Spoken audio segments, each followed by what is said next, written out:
Hello. Sahib भैया सत साहिब जी। ठीक ठाक हो? हाँ जी, दया परमात्मा की। बस मालिक की दया भैया। कहाँ से बोल रहे हो? मैं भैया दादरी से बोल रही हूँ। अच्छा अच्छा अच्छा, बोलिए बहन जी। एक बार पहले भी बात हुई थी ना मेरी मम्मी की भी आपसे, अच्छा अच्छा और मेरी भी हुई थी। अच्छा अच्छा अच्छा। तो भैया वो इसार साध संगति थी ना, हाँ जी। तो मैं कई दिन पहले माँ के लिए रोने लगी थी। जी। तो फिर वो था वो भगत जी, वो फौज में वो तो आने नहीं दे था।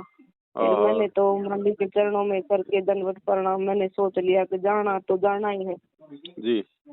तो फिर मैं मेरे ससुर को लेके नहर में वहां तक जा ली थी, गुआनी खेड़ा तक। अच्छा। 11 बजे यहाँ से चले थे भैया। जी जी जी। फिर उधर से उसने फोन कर दिया, गर्मी बढ़ जाएगी, आग लगा दूंगा, तेरे को जिंदी जलाऊंगा, मैं देखी जाएगी, जला दिए मेरे घर में फट जाएगी। बात रही। फिर उधर से फिर मम्मी का फोन आ गया, मम्मी के पास भी फोन कर दिया उसने। बोला करने मेरे घर में नहीं बढ़नी चाहिए, मैं मेरे बाप ने भी काट दूंगा घर से। कई दिनों की नाटू था, नहीं जाना तो नहीं जाना, क्यों गई अभी ना कही। मैंने उसको मैंने बता दिया था भाई मैं जाऊंगी तो जाऊंगी सत्संग में। तो फिर भैया आप वो उसमें लाइव प्रोग्राम में बता रही थी ना कि भाई विकार उन आत्माओं का जो इशार साध संगति में नहीं पहुंच पाई। तो एक दिन पहले मेरी सजन बहन से भी बात हुई थी, वो बोली इधर से आ जाओ, वो यहाँ पे ना जज्जर में। तो वो बोली छुचकवास आ जाओ। बोली नहीं बहन मैं ट्रेन से आ जाऊंगी या बस से आ जाऊंगी। फिर वो फिरोजपुर मैम की तरफ क्यों होकर चली गई। तो भैया मैं ये कहना चाह रही थी क्या मैं बुआनी खेड़ा तक तो पहुंच गई थी।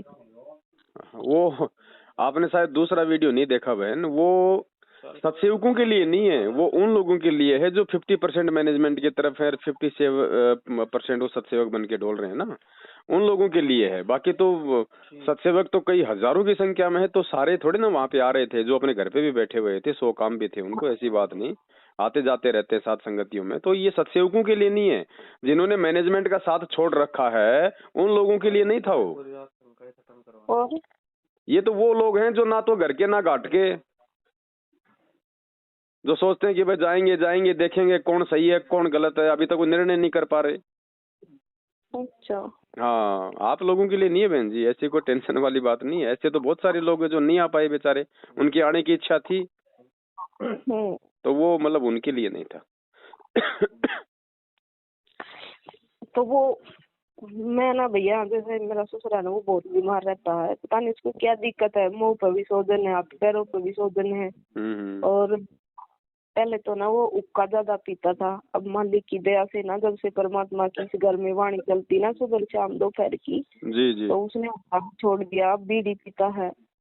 तो मैं बोली पापा जी आप चलो सत्संग में चलेंगे। मिला देखो मालिक की दया भैया, उसने ये नहीं कहा तो लड़के से पूछा कि नहीं, तो तुरंत तैयार हो गया। बोला बेटी मेरी आसन कोनी में कोई बात ना, बस में ही तो जाना है, अब कल आ जाऊंगी ना, भी टेंशन ना लो मैं अपने आप भर दूंगी। तो बोला ठीक है। मैंने मेरा आधी टिकट लगा है तो तैयार हो ली वो। तो बोला यहीं से अगर ना ये बाबा मैं तो छक लिया, तुम्हें ठीक करोगे मैंने। फिर बुआनी खेड़ा से वापिस आगे भैया, थोड़ा इतनी दर्द तो थी नहीं, बाकी मन में ये सोच रखा था जाऊंगी। तो फिर ना वहाँ से फिर उसका फोन आ गया, उसका मधु बहन का, रास्ते में वो वापिस जाओ और जो आ नहीं पाई है वो वही रहो। कोई नहीं बहन जी, वो तो बराबर की सेवा समझो। आप घर से जाने के लिए निकल चुकी थी, आपकी तो वही सेवा समझो जैसे आप तो आ ही गई। मैं तो ना सच में भैया 1 हफ्ते पहले रोने लगी थी। हाँ, अब वो देखो इच्छा तो बहुत थी लोगों की, बेचारे हजारों की संख्या में तो रास्ते से वापस रोते रोते निकले। हजारों की आत्मा दुखाई है इन दुष्टों ने। कोई बात नहीं बहन जी, हमारा मालिक अंतर्यामी है, वो देख रहा है सब कुछ, किसके अंदर क्या भाव थे क्या नहीं थे, उसी अनुसार परमात्मा सबको अपना। और ना मेरे घर वाले ना भैया जैसे किराए पे रहते हैं बहुत सालों, तो 88 में जैसे उधार पैसे दे देता है ना ये, तो जी। उनका उलाना दे देता है। अब मेरी मम्मी से लड़ाई करने लग रहा था, तुम तो ना मालिक को गाली दे के ये कह रहा था तुम्हारी तो किस्मत खराब है, आखिर में मेरे आगे हाथ पसारोगे तुम। ना ना, भगवान ऐसा थोड़ी समय आने देगा। ये तो वो ये तो वो कह रहा है बहन जी, वो कोई भगवान थोड़ी है। वो तो कुछ भी कह सकता है। जिसको ज्ञान नहीं है, जो अज्ञानी है, वो तो कुछ भी बोल सकता है। मालिक तो सेकंडों में अपना गेम चेंज कर देता है। उसके कहने से थोड़ी होगा। जो उसने कह दिया वो फाइनल हो गया, फिर तो वही महात्मा हो गया। अब वो बेचारा नादान है, ज्ञान नहीं है उसको परमात्मा का। सांसारिक तौर पे हो सकता है बहुत ज्यादा अपने आप को चतुर समझते होंगे, ज्ञानी समझते होंगे, लेकिन ये अध्यात्म है, भगवान का मार्ग है। इसमें तो जो परमात्मा ने निश्चित कर रखा होता है वही होता है। और सच सच में भैया, जैसे पहले हम छोटे छोटे थे ना, मम्मी पापा ने सबने करोथा से नाम ले रखा था मालिक से। तो अच्छा। फिर हम रास्ता भटक के बीच में, तो फिर भी ना, ये मेरी शादी से पहले 2014 में घर वाला खंड हुआ था ना, 2014 को ही मेरी शादी हुई थी। अच्छा। हाँ, तो इन्हें पहले 9 साल तक भटकता रहा नौकरी के लिए, इधर उधर पैसे भी दे दिए। और जब मेरी शादी हुई ना भैया, 4 महीने के बाद इसको नौकरी मिल गई। आज इसको इतना घमंड है बस। कोई बात नहीं, परमात्मा ने रावण और कंस जैसों का घमंड तोड़ दिया। बाकी वो तो मुझे विश्वास है भैया, लेकिन पता नहीं। ये आपकी परीक्षा है बहन, ये आपकी परीक्षा है। उसकी कोई औकात नहीं कि वो आपको परेशान कर देगा या वो आपको परेशान कर रहा है। देखो क्या होता है ना बहन, अब आप उसकी पत्नी के रूप में हो, तो देखो आपके और उसके पिछले जन्म के ऋण संबंध हैं, तभी तो आज आप उसके साथ में हो पत्नी के रूप में। तो अब ये सोच के चलो बहन जी, आज आपको जिस प्रकार से वो दुखी करने का जो प्रयास वो कर रहा है ना, तो इसमें हमारे को आध्यात्मिक दृष्टि से सोचना पड़ेगा। क्या पता इससे 50 गुना ज्यादा किसी जन्म में आपने उसको दुखी कर रखा है, और परमात्मा ये सोच के चलो कि सूली की सजा कांटे में टाल रहा है, और आपसे भक्ति भी करवा रहा है, और उसको भी कंट्रोल में रखे हुए है। पर वो तो मुझे विश्वास है भैया, लेकिन बात बात पे ये कह देता निकल जा मेरे घर से, तेरी जरूरत नहीं, निकल जा ये मेरे तो घर बहुत से। अच्छी बात है बहन जी, बहुत अच्छी बात है। आज तो तेरा पति कह रहा है कि निकल जाए मेरे घर से, कल को काल भगवान कहेगा निकल जाए मेरे लोक से, तो रोगी या फिर आप खुश होगी? हमें तो निकलना ही, आज नहीं तो कल निकलना है। अच्छी बात है, आज से ही लोग धक्के मारने लग गए, सौभाग्य है हमारा। मालिक कहते हैं भला बुरा सबका सुन लीजिए, कर गुजरान गरीबी में। हमें जो भगत होगा, साधु होगा, वो तो सबके ताने भी सहेगा, सबकी मार भी सहेगा, गालियां भी सहेगा। और परमात्मा हमारे सामने ऐसी परिस्थितियां जानबूझ के तो प्रकट करता है। हमारे धैर्य की परीक्षा लेता है गुरुजी, हमारे संघर्ष की परीक्षा लेता है। हम गुरुजी के वचन पे हम कितने खरे हैं, हम कितने चल पा रहे हैं, कितना हम समझ पाए इस मार्ग को। ये परीक्षा बहन जी संकट में तो होती है। भगत की परीक्षा दुख में, संकट में, तकलीफों में तो होगी। अब भगत के सामने 24 घंटे बैंक में अगर लाखों रुपए रहेंगे तो उसकी परीक्षा फिर कब होगी? उसको तो जो भी समस्या आएगी वो तो तुरंत अपना निकाले घर चलेगा। उसका पति कहेगा निकल मेरे घर से, तो उसको कोई दुख तकलीफ नहीं होगी, क्योंकि बैंक में लाखों रुपए हैं। कहीं जाके किराए में रह लेगी, नया मकान ले लेगी। तो दुख में तकलीफ में तो भगत की पहचान होती है। भक्ति भाव बादो नदी सबे चले गहराए, सरिता सोई जानिए जो जेठ मास ठहराए। ठीक हो गया। ये घबराना नहीं, भगवान पल पल साथ में है, वो हद पार नहीं कर सकता बहन। हम अगर गुरुजी की शरण में है, गुरुजी को परमात्मा मानते हैं, गुरुजी की जैसे टूटी फूटी भक्ति हम कर रहे हैं, तो वो बहन जी अति पार नहीं कर सकता, उसकी औकात नहीं है। फिर समर साथ में है, लेवल में रखेगा। और ये थोड़े दिन का संग, जो आदमी ज्यादा परेशान करता है ना, बेटा बाप को, पति पत्नी को, पति अपनी पत्नी को, है, तो आप ये समझ लेना कि उस आदमी का जो परमात्मा से जुड़ने का समय है वो निकट है, क्योंकि काल उसके ज्यादा कर्म बिगड़वाएगा। और उसके ठीक है, काल तो इसलिए ज्यादा कर्म बिगड़वाएगा कि जो है मतलब उसको परेशान कर दे, वो परमात्मा इसको रिजेक्ट कर दे। और परमात्मा इसलिए चुप रहता है कि जब तक इसके जो मतलब गंदा पानी इसके अंदर है, जब तक इसके पाप कर्म इसके पास में, तब तक ये मेरे शरण में नहीं आ सकता। तो मेरे भगत को अगर कुछ ज्यादा दुखी करेगा तो उसके कर्म भी तो ज्यादा बिगड़ते हैं, और जब उसके ज्यादा कर्म बिगड़ेंगे तो उस पे कोई वो कर्म की मार पड़ेगी, और जब उस पे वो कर्म की मार पड़ेगी तो दुनिया में कोई ठिकाना नहीं अब इस संत के अलावा, तो मजबूरन उसको फिर गुरुजी की शरण में आना पड़ेगा। तो ये प्रोसीजर परमात्मा की है। परमात्मा काल के चाल से ही अपना काम सफल करता है हमेशा। ठीक है भैया। हाँ, तो आप ये ना समझो कि वो परेशान कर रहा है, आप ये समझो कि गुरुजी उसको अपनी शरण में लेने के लिए अपनी प्रोसीजर जो है वो चालू कर रखी है, उसको भी शरण में लेना है और परमात्मा ने आपकी भी परीक्षा लेनी है। फिर आपने क्या भक्ति करी, आपने क्या सीखा फिर गुरु जी से? ठीक। और मेरी मम्मी भी कह रही थी अभी ये इतना गंदा इसलिए बोला है, मैं तेरे को मना कर रही थी, अब वहाँ पे मत जाइए हिसार पे, वहाँ गोलियां चलेंगी, पवन भाई के पीछे ये मैनेजमेंट वाले लग रहे ना। तो मैं बोली पवन भाई ने कोई बाल बांका नहीं कर सकता, उसके सिर पे समर्थ का हाथ है। तो फिर बोली कहना मुश्किल से ना मालिक की दया से जैसे जोत वगैरह लगाने के लिए मना वो हाँ करी है इसने, और ये दरबार फेंकने की कह रहा था ना, तो इसलिए ये तू वहाँ पर जिद करी सार जाने के लिए। मैं बोली भाई मालिक के लिए तो गई हूँ, को मैंने गलती थोड़ी की है। ये बिल्कुल बिल्कुल मालिक के लिए गई थी, साथ में भाई उसके पापा जी को लेके गई थी, दिक्कत क्या है बताओ? हाँ तो बोला पापा जी भी तेरी बात मानने लगा, इसको भी घर से निकालूंगा। देखो परमात्मा ने उसके भी अच्छे कर्म बनवाए बहन जी, देखो वो भी सत्संग के लिए आपके साथ झोला उठा के चल दिया, तो मालिक ने उसकी भी सेवा लगा दी, और उसी सेवा के बलबूते परमात्मा उसको भी सारा देना शुरू करेगा, देखना धीरे धीरे। हाँ मेरे को विश्वास भैया। और ये ना ये मेरे ससुरा भी बहुत चिढ़ता था मालिक से, ये बोला करता कि तुम मुड्डा के सत्संग लगा दिया वो डेरा थोड़ी बोला करता भैया। धीरे धीरे धीरे धीरे पति भी लाइन पे आ जाएगा बहन जी, क्योंकि देखो आप जो परिवार में जैसे भी आप भक्ति कर रही हो ना, आरती मंत्र सुमरण जो भी लगा रही हो, उसका सूक्ष्म प्रभाव जो है परिवार के सभी मेंबर पे पड़ता है। तो आप देखना धीरे धीरे मालूम ही नहीं पड़ेगा आपको कब वो चेंज हो जाएगा, कब उसके विचार जो है वो चेंज हो जाएंगे, आपका विरोध करना बंद कर देगा वो धीरे धीरे। लेकिन हमने हिम्मत नहीं हारनी बस उस समय तक। ठीक है भैया। काल का काम है भगत को डराने का, और काल भगत का बाड़वा का नहीं कर सकता। अगर भगत है तो वो केवल डराएगा, ताकि डर के मारे अगर इसके संस्कार अगर कमजोर हैं, अगर गुरु पे इसको विश्वास नहीं है, तो ये डामाडोल हो जाएगा।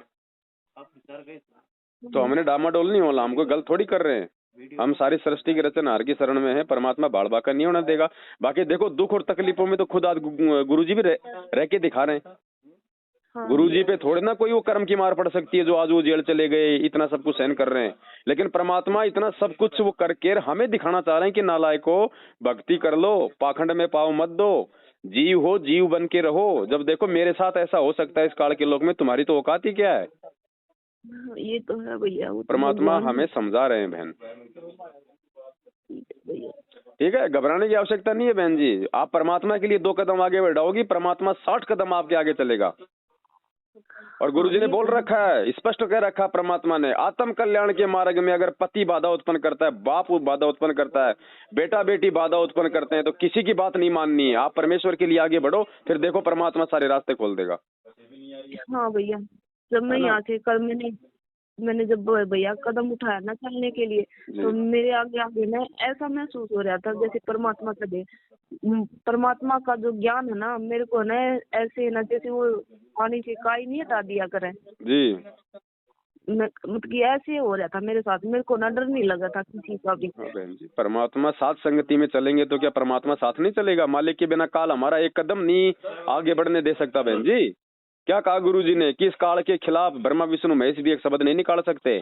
तो सोचो बहन जी, आप और हम बहन जी कैसे साथ संगतियों में पहुंच सकते हैं अगर ये मालिक साथ ना हो, तो परमात्मा साथ ना हो। तो अब देख लो मैनेजमेंट वाले, वो तो अपने आप में बहुत बड़े मतलब भगत बने फिरते हैं ना। वो तो कहते हैं कि दिन में 3 बार हमारी गुरुजी से बात होती है, 24 घंटे गुरुजी उनकी जेब में रहते हैं। और बताओ उनके सत्संगों में दूसरे जगत वाले उनको गोलियों से मार मार के जा रहे हैं, तो परमात्मा हमारे साथ में, परमात्मा उनके साथ में है। और कल ये खुद मारने आ गए वहां पे, परसों खुद ही आ गए मारने के लिए, फिर भी परमात्मा ने सकुशल निकाल दिया उनके बीच से। तो परमात्मा हमारे साथ में, परमात्मा इनके साथ है बहन। सही भैया, सही बात है ना। घबराने की आवश्यकता नहीं है, थोड़े बहुत दिनों का संघर्ष है, ज्यादा समय का नहीं है। परमात्मा को भी पता है जीव जीव होता है, उसकी ज्यादा औकात नहीं होती है संघर्ष करने की, सहन करने की, और बहुत समय हो चुका है। बस इनके पाप का घड़ा भर जाए। और भाई ये है कि भाई फाइनल बात ये है कि परमात्मा इस मार्ग से ये गंदगी साफ करना चाह रहा है। अब इस संगत में तो ये गुरुजी का परिवार, ये मैनेजमेंट है सबसे बड़ी गंदगी, और दुनिया की गंदगी परमात्मा उनके कर्म के अनुसार अपने आप ही साफ कर देगा। आने वाले समय में युद्ध महामारी जो भी होंगी, आने वाले समय में केवल परमात्मा की भक्ति करने वाली आत्मा धरती पे होंगी। फिर देखना भक्ति का माहौल बहन जी, ना कोई रोकेगा ना कोई टोकेगा, ऐसे भाई बहन आपस में इतना प्यार प्रेम एकता, फिर देखना वो माहौल बनेगा भक्ति का। उसके लिए परमात्मा संघर्ष कर रहे हैं, उसके लिए बहन जी हमारे को संघर्ष करना पड़ेगा। संघर्ष के बाद आएगा फिर मजा। तो अभी कोई भक्ति थोड़ी हो रही है भक्तों की, ये तो खाली फॉर्मेलिटी हो रही है। 3 टाइम की आरती कर ली, थोड़े बहुत मंत्र कर लिए, अभी तो केवल ही संघर्ष चल रहा है। जब हमारा भगवान संघर्ष कर रहा है तो भगत कहाँ से भक्ति कर लेगा घर में बैठ के? भक्ति का समय तो आगे आएगा, भक्ति तो भगवान करवाएगा, हम क्या भक्ति करेंगे? अभी तो खुद हमारा भगवान ही संघर्ष कर रहा है। फिर देखना माहौल जब बनेगा पूरी दुनिया में इस भक्ति का, फिर देखना आप। जैसे माँ जो है मतलब की मामा के आ रही है और बच्चे को जब वो पूरे 1 किलोमीटर से दिखाई दे जाती है तो दौड़ लगा देता है अपनी माँ से लिपटने के लिए, वो समय आएगा आप देखना। अभी तो भगत आपस में देख देख के एक दूसरे से नाक चढ़ा रहे हैं, भाई तू मैनेजमेंट वाला है, तू सत्सेवकों वाला है, क्या नहीं है, तारीखों पे जाता है नहीं जाता है। आपस में भक्तों में इतना ज्यादा राग द्वेष पैदा कर दिया इस काल भगवान ने, दूरियां बना दी। ऐसा ही हो रहा भैया। यहाँ मेरे गांव में कलानौर के पास है खैरड़ी गांव, वहाँ की बेटी हूँ मैं। और वैसे तो परमात्मा का गांव है ना बेनाना जी, वहाँ से हम फिर यहाँ खैरड़ी रहते कई साल से। तो वहाँ एक बहन मेरे भाई से बोली मखाना की साध समिति है तो वहाँ चलेंगे। पहले तो उसने हाँ कर ली भैया, और पचीन उसने फिर अपने घर कर दिया। अब भाई सत्संग में चलेंगे सारे, बड़े दिनों के बाद मौका मिला परमात्मा के चरणों में जाने के लिए। तो फिर उनके घर वालों ने भी हाँ कर दी, ठीक है चलेंगे। तो फिर उनके पास मैनेजमेंट वालों का फोन आ गया तो उन्होंने मना कर दिया भाई ना ये वो जिले बटे हुए हैं, जिसका जितना एरिया है ना वहाँ पे सत्संग वहीं जाओ, वहाँ नहीं जाना। तो उन्होंने टाल कर दी। तो बोली भाई मैं तो जाऊंगी उस दिन इशारा तो जाने से मना कर दिया उसने। बोली वहाँ आ जाइए रोहतक तो उसके आगे तो मना कर दिए। मेरे को तो पता था भाई आपकी वीडियो देख देख कर वहाँ तो जाना नहीं। 1-2 बार उनको मैंने मना भी करा था भाई तुम वहाँ मत जाओ। तो मैंने बोली ना जाऊंगी मैं तो भाई तू चला चलना चला। मैं ठीक है भाई नहीं मानती तो बोली अगर घने दिन में गई हूँ कोऑर्डिनेटर धमकाएंगे देख भैया उनकी दाब में बस रहे हैं। कोई बात नहीं बहन जी, कई हजारों की संख्या में मैं ये कहता हूँ बहन जी, अगर शाम तक अगर वहाँ पे प्रोग्राम अगर होता तो बहन जी उस बहन के घर पे और उसके छत में और नीचे बेसमेंट में पैर रखने की जगह नहीं मिलने वाली थी। इतने भगत आने वाले थे हरियाणा से भी, है ना। सब लोग समझ चुके हैं बहन जी, सब लोग जान चुके हैं और धीरे धीरे, और ये परमात्मा ने एक बहुत बड़ा भय निकाल दिया है। आप ये देख लो, हिसार की साथ संगति भी हो गई, भंडारा भी हो गया, मालिक को भोग भी लग गया, सारे काम हो गए। और उस परमात्मा ने इनकी औकात भी पूरी संगत को दिखा दी कि ये कितने बड़े जो है मतलब कुत्ते इंसान है। ये भगत हैं, ये भक्तों के लक्षण होते हैं। ये तो राक्षस है, खाली शरीर इंसान का। बहन जी अगर आध्यात्मिक दृष्टि से देखें तो इनके सिर पे आपको सिंह दिखाई देंगे। ये शैतानी शक्तियां ये वो तो है भैया। वो सतयुग में जैसे वो ब्राह्मण और ये जो वो करा करते ना भैया हवन वो राक्षस। और दूसरा बहन ये देखो, अब जगत वालों का विरोध नहीं रहा, जगत वाले गुरुजी के विरोध में नहीं है, अब काल ने इन भक्तों को विरोधी बना दिया। वहाँ आड़ोसी पड़ोसी को कोई दिक्कत नहीं, मोहल्ले वाले को कोई दिक्कत नहीं। अब देखो खुद इन काल एजेंटों को दिक्कत हो गई, क्योंकि इनका धंधा बंद होता जा रहा है रोज, अब दिन ब दिन। अब इनके पास रहने वाले भी इनको पैसा नहीं दे रहे जो इनके साथ में रहते हैं, क्योंकि सच्चाई से तो वो भी परिचित है। तो खाली वो शारीरिक रूप से खाली इनके आगे पीछे घूमते हैं, बाकी चवन्नी निकाल के नहीं देते। अब क्यों नहीं रख रहे ये पाठ प्रकाश? इनको पता है ना भोग के पैसे नहीं आ रहे, प्रसाद के पैसे नहीं आ रहे, तो धीरे धीरे बहन जी सूख जाएंगे। क्योंकि इस पेड़ को परमात्मा ने 2014 में ही जो है काट दिया था। और गुरुजी कहते हैं कि पेड़ को जब काट दिया जाता है 5-7 दिन तो फिर भी वो जो मतलब कि वो हरा भरा रहता है, लेकिन वो सूखेगा। तो परमात्मा ने कह दिया कि मैनेजमेंट मेरा नहीं है, तो भगवान ने इसको छोड़ दिया। और परमात्मा जिसको छोड़ दे वो डूबेगा बहन जी। तो अब इनका वो हरापन भी धीरे धीरे वो खत्म होता जा रहा है। तो आप तो लगी रहो बहन इसी प्रकार से मालिक की सेवा में, कहीं दिक्कत नहीं। अगर ऐसे अपने परिवार में कोई अगर दिक्कत भी है तो कोई जरूरी नहीं होता है आना इस प्रकार से मतलब साथ संगतियों में। इससे घर में और ज्यादा विरोध बढ़ता है। जब आप सच्चाई के साथ हो, आप परमात्मा को जो है मतलब भगवान मान रही हो, तो कोई दिक्कत नहीं। आप घर पे भी गुरु जी को भोग लगाओगी, वो भी आपके मतलब धर्म यज्ञ में शामिल होता है। और जब कभी कोई मौका अगर ऐसा हो जाए, परमात्मा से प्रार्थना करती रहो, और परमात्मा ऐसा कोई माहौल घर में बना दे कि वो थोड़ा थोड़ा आपसे मतलब आपके विरोध से दूर हो जाए, तो फिर आ जाओ, कोई दिक्कत नहीं। सही में भैया, कहीं भी जब आपके ये मैसेज आते हैं ना, हाँ तो कहीं भी संगति हो तो मेरे से ना बस ऐसा हो जाए, अभी चल मेरे को फिर परिवार दिखाई नहीं देता। एक बार तो होता भैया मन में देखो, सात तो क्या संगतियों में करेंगे। आएंगे तो वो तो बहन जी देखो एक अलग ही रंग होता है। वो तो जब वहाँ कोई आत्मा आती है तो वो ही उस आनंद को अनुभव कर सकती है। लाइव में देखना एक अलग बात है, और वहाँ बीच में बैठ के मालिक की दया से वहाँ भगत भाई बहनों के बीच में ज्ञान चर्चा करना ही एक दूसरी बात है। लेकिन फिर भी अगर ऐसी कोई मजबूरी है तो कोई दिक्कत नहीं है, उनको भी ज्यादा प्रॉब्लम ना हो, परिवार वालों को। थोड़े दिन आप जी ऐसे अपने रहो घर पे, और मालिक में अपनी श्रद्धा अपनी आस्था आप जी बना के रखो। धीरे धीरे परमात्मा माहौल सेट करेगा। ठीक है भैया। हाँ ठीक है बहन। ठीक है साथ भैया। साहेब जय हो बंदी छोड़ गया। जैसे भैया अगले महीने जो देखो बहन, अभी 2022 लग रही है, कुछ नहीं कहा जा सकता आगे क्या होगा और क्या नहीं होगा। हमें तो 14-15 वाले प्रोग्राम पे ही मतलब संशय हो रहा है, सरकार कोई पाबंदी ना लगा दे। अब ये नाइट कर्फ्यू लगा रहे हैं, बताओ नाइट कर्फ्यू लगा देंगे तो फिर साथ संगति कहाँ करेंगे फिर हम। अच्छा भैया, तो अभी देख ये रहे तो हैं बहन जी मैंने क्या माहौल बनता है क्या माहौल नहीं बनता है, क्योंकि 1 तारीख या 2 तारीख को ही मालूम पड़ेगा फाइनली सरकार के क्या आदेश आते हैं। ठीक है। अगर होगा तो फिर एक होगा, बात और नहीं बताओ होगा तो भैया। फिर मैसेज डाल देंगे। अच्छा, एक बात और भैया बताओ, जैसे अगले महीने ना यो मेरी ननद है, वो 2 बच्चों की शादी कर रही है, तो जैसे ये बात में नहीं जाती ना, हाँ तो वो पाटड़ा बिछाते हैं, उस पर तो हम नहीं चढ़ सकते ना। नहीं नहीं, बात के पाटड़े पे नहीं चढ़ना बहन जी, ना लेना ना देना ना टिकटामा करना, कुछ नहीं करना। शादी ब्याह में जाना मजबूरी है तो जा सकते हो, लेकिन हमें लेन देन में पूजा पाठ में आडंबर पाखंड में कोई सहयोग नहीं करना, चाहे वो राजी रहो चाहे नाराज हो। मालिक का वचन है। सत साई।